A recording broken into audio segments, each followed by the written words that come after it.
Alright, this video I'm going to do Maliks Chapter 5, Number 28, the apartment problem. This problem will demonstrate a way to find maximum through an iterative process. We're going to use if statements and loops to walk through this. Now the problem sets up with a building with 50 apartment buildings or apartment units. You're getting $60 a month or $600 a month in those apartment buildings. Do the math, that's a lot of money. That's 30 grand. The apartment owners want the most money they can get, so they start to increase the rent. They've learned that for every time they increase the rent $40, somebody moves out. They want to find out what the balance is. So as they move the rent up, people go out. There's going to be a point where it balances out and you have the maximum amount of income based on this math. So looking at it, let's take a look at Excel. 50 apartments, $600 a month for the apartment. Here's our maintenance fee. Our profit per apartment is the rent minus the maintenance. Now the maintenance fee is fixed all the way down. And when you do the math on that, you take 50 apartments times $573 a month, you get $28,650. Now you see next month somebody moved out because I increased the rent by $40. But that one person that moved out, even though I have fewer tenants, I've made more money. I continue on like this until such time as I make my maximum money, which is right here. With 32 renters at $1,320 a month, I made $41,376. Everybody that starts moving out after that, I start to lose money. So that's my break point. That is where I want to set the rent at $1,320 because I'm maximizing my rent.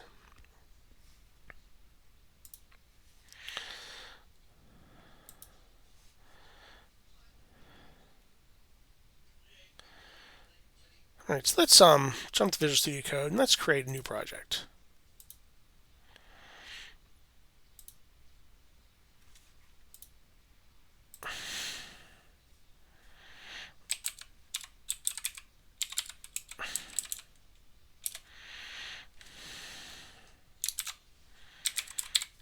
Create your basic C++ template.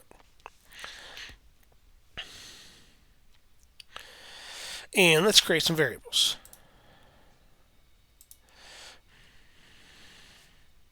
I'm going to keep our life easy, make them all integers.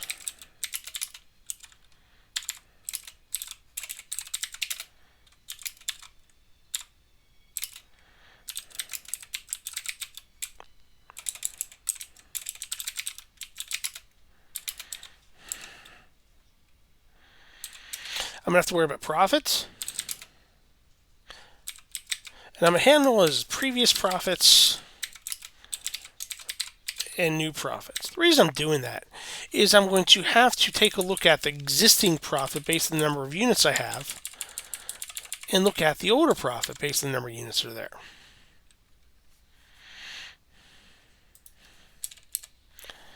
Now the math is rent minus maintenance times units.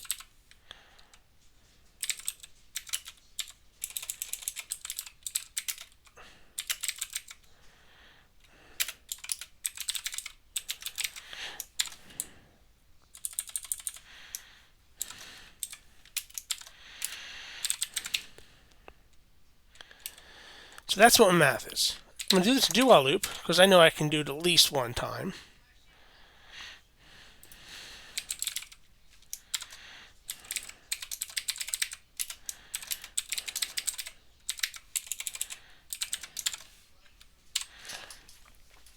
All right, so that's my loop. Well, as long as the new profit is bigger than the previous profit, I know I've not yet lost money.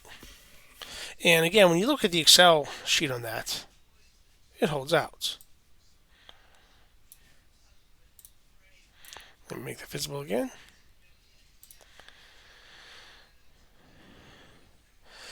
This is previous profit. This is bigger profit. As long as this second number is bigger than the one above it, I know I have to keep going.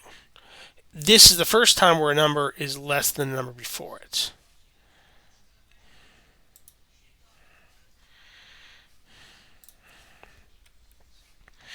So inside my loop, I'm going to do that math. And hold on to the old profit.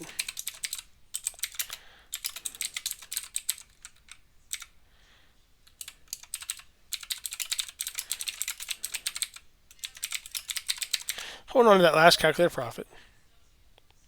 I'm going to add to the rent,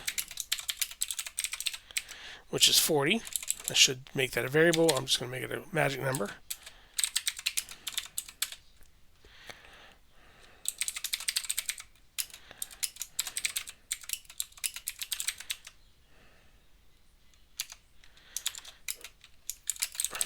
So here's my calculation for rent.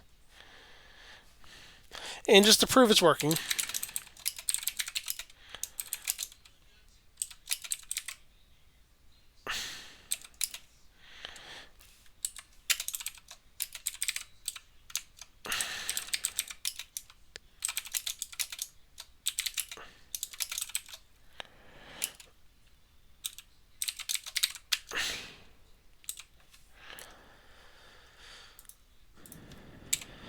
so I'm going to get some output there. Better put an end out so it looks good. Let's see what we get.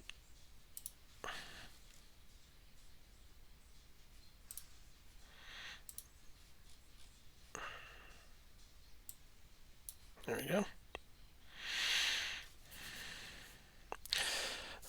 I'm repeating my Excel logic. But you see how I go one step beyond. That's because I set up this do-while loop. We saw that 32 was our maximum. Back in the Excel document, 32 was the maximum. So our program stopped at 31. So to handle that, I just simply need to undo one of the loops. This may not be the most efficient way to pull this off, but it certainly works. I'm going to comment this out because I know it's working.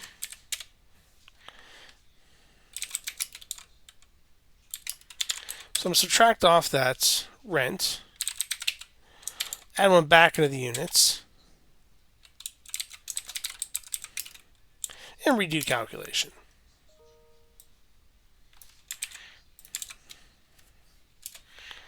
And now I make a nice pretty outputs.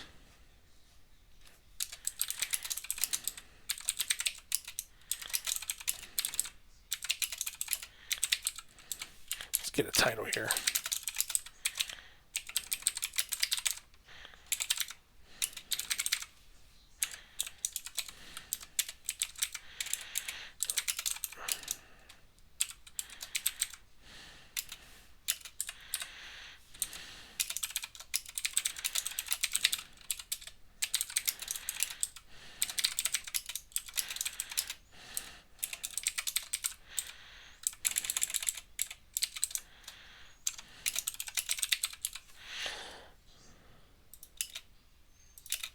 Simple table.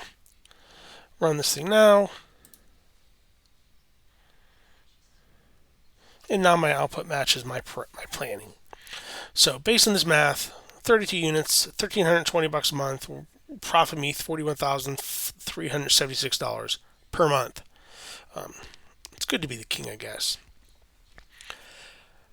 All right, so now this shows several things. One, it shows you how to calculate a max iteratively by going through with this loop.